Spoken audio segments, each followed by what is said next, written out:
Hello, नमस्कार साथियों। एक बार फिर आप लोगों का स्वागत है मेरे इस यूट्यूब चैनल में। आज के इस वीडियो में हम लोग देखेंगे बिहार डीएलएड एंट्रेंस एग्ज़ाम 2025 से संबंधित जीके और जीएस के कुछ महत्वपूर्ण प्रश्नों को। तो बिना देरी किए हुए चलते हैं आज के पहले प्रश्न की ओर। आज का पहला प्रश्न है, विश्वव्यापी आर्थिक संकट किस वर्ष आरंभ हुआ था? 1914 में, 1922 में, 1929 में या 1927 में?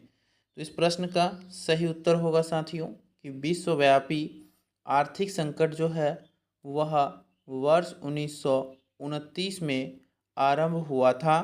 इसलिए प्रश्न नंबर 1 का सही उत्तर होगा ऑप्शन नंबर सी, 1929 में विश्वव्यापी आर्थिक संकट आरंभ हुआ था। हमारा अगला प्रश्न है प्रश्न नंबर 2। प्रश्न नंबर 2 कह रहा है, गिरमिटिया मजदूर बिहार के किस क्षेत्र से भेजे जाते थे? पूर्वी क्षेत्र, पश्चिमी क्षेत्र, उत्तरी क्षेत्र या दक्षिणी क्षेत्र? यानी यहाँ आपसे पूछ रहा है साथियों कि गिरमिटिया मजदूर जो है वह बिहार के किस क्षेत्र से भेजे जाते थे? तो इसका सही उत्तर होगा पश्चिमी क्षेत्र से। बिहार के पश्चिमी क्षेत्र से गिरमिटिया मजदूर को भेजे जाते थे। हमारा अगला प्रश्न है प्रश्न नंबर 3। प्रश्न नंबर 3 कह रहा है, आधुनिक युग में अर्थव्यवस्था के क्षेत्र में होने वाली सबसे बड़ी क्रांति कौन सी थी? वाणिज्यिक क्रांति, औद्योगिक क्रांति, साम्यवादी क्रांति या भौगोलिक खोज? तो साथियों, आधुनिक युग में अर्थव्यवस्था के क्षेत्र में होने वाली सबसे बड़ी क्रांति जो है वह औद्योगिक क्रांति है। इसलिए 3 नंबर प्रश्न का सही उत्तर होगा ऑप्शन नंबर बी, औद्योगिक क्रांति। हमारा अगला प्रश्न है प्रश्न नंबर 4।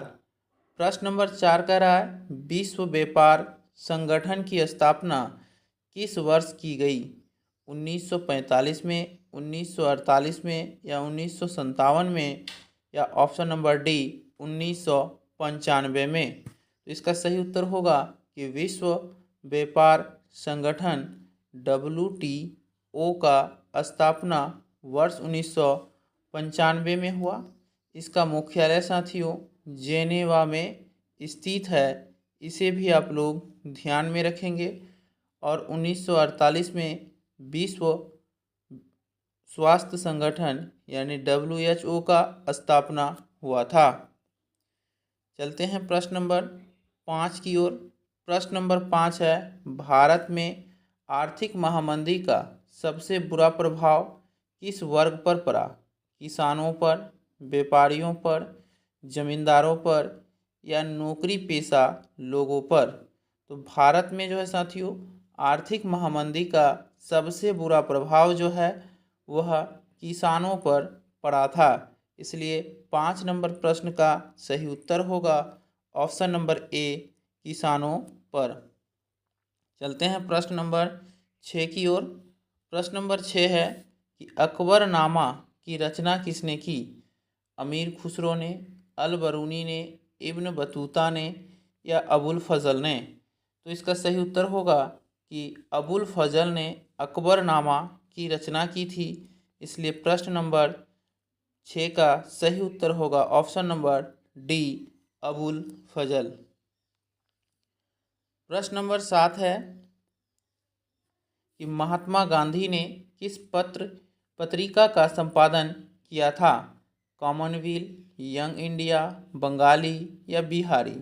इसका सही उत्तर होगा यंग इंडिया। इसलिए 7 नंबर प्रश्न का सही उत्तर होगा ऑप्शन नंबर बी। चलते हैं प्रश्न नंबर 8 की ओर साथियों। प्रश्न नंबर 8 कह रहा है कि वर्नाक्यूलर प्रेस एक्ट किस गवर्नर जनरल के समय पारित हुआ? Warren Hastings, Lord Dalhousie, Lord Lytton या लॉर्ड रिपन? तो इसका सही उत्तर होगा साथियों कि वर्नाक्यूलर प्रेस एक्ट जो है वह लॉर्ड लिटन के समय पारित हुआ था? 8 नंबर प्रश्न का सही उत्तर होगा option number C, Lord Lytton. प्रश्न नंबर 9 है कि जनसंख्या का घनत्व सबसे अधिक कहाँ होता है?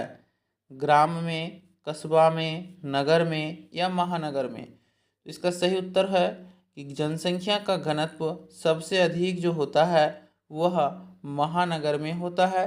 इसलिए ऑप्शन नंबर डी इस प्रश्न का सही उत्तर होगा कि जनसंख्या का घनत्व सबसे अधिक महानगर में होता है। प्रश्न नंबर 10 है कि लोथल किस नदी के किनारे स्थित है? सिंधु नदी, व्यास नदी, भोगवा नदी या रावी नदी? साथियों, आप लोगों को पता होगा कि लोथल जो है वह भोगवा नदी के किनारे स्थित है। इसलिए 10 नंबर प्रश्न का सही उत्तर होगा ऑप्शन नंबर सी, भोगवा। हमारा अगला प्रश्न है प्रश्न नंबर 11 कि हड़प्पा सभ्यता किस युग की सभ्यता है? पूर्व पाषाण युग, नव पाषाण युग, कांस्य युग या लौह युग? तो इसका सही उत्तर होगा साथियों कि हड़प्पा सभ्यता जो है वह कांस्य युगीन सभ्यता है। इसलिए 11 नंबर प्रश्न का सही उत्तर होगा ऑप्शन नंबर सी।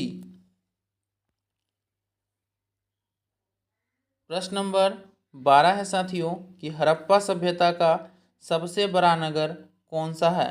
हड़प्पा, मोहनजोदड़ो, कालीबंगा या लोथल? तो इसका सही उत्तर होगा कि हड़प्पा सभ्यता का सबसे बड़ा नगर जो है वह मोहनजोदड़ो है। 12 नंबर प्रश्न का सही उत्तर ऑप्शन नंबर बी होगा। चलते हैं प्रश्न नंबर 13 की ओर कि मोहनजोदड़ो का उत्खनन किया था दयाराम साहनी ने, जॉन मार्शल ने, आर.डी. बनर्जी ने या आर.एस. बिष्ट ने? तो साथियों, इस प्रश्न का सही उत्तर होगा कि मोहनजोदड़ो का जो उत्खनन किया था वो आर.डी. बनर्जी के द्वारा किया गया था। इसलिए 13 नंबर प्रश्न का सही उत्तर होगा ऑप्शन नंबर सी, मोहनजोदड़ो का उत्खननकर्ता आर.डी. बनर्जी थे। प्रश्न नंबर 14 है साथियों कि अकबर का संरक्षक कौन था? बैरम खां, अब्दुल रहीम, मुनीम खां या फैजी? इसका सही उत्तर होगा साथियों कि अकबर का जो संरक्षक था वह बैरम खां था। 14 नंबर प्रश्न का सही उत्तर होगा ऑप्शन नंबर ए, बैरम खां अकबर का संरक्षक था। प्रश्न नंबर 15 है साथियों जो आज का अंतिम प्रश्न है कि तानसेन का मकबरा कहाँ है? दिल्ली में, आगरा में, झांसी में या ग्वालियर में? तो इस प्रश्न का सही उत्तर होगा कि तानसेन का मकबरा जो है वह ग्वालियर में स्थित है। इसलिए 15 नंबर प्रश्न का सही उत्तर होगा option number D, Gwalior. Tansen का मकबरा ग्वालियर में है और तानसेन जो है वो अकबर के दरबार में रहते थे। तानसेन एक महान संगीतज्ञ थे। तो धन्यवाद साथियों, फिर मिलते हैं अगले वीडियो में, तब तक के लिए जय हिंद।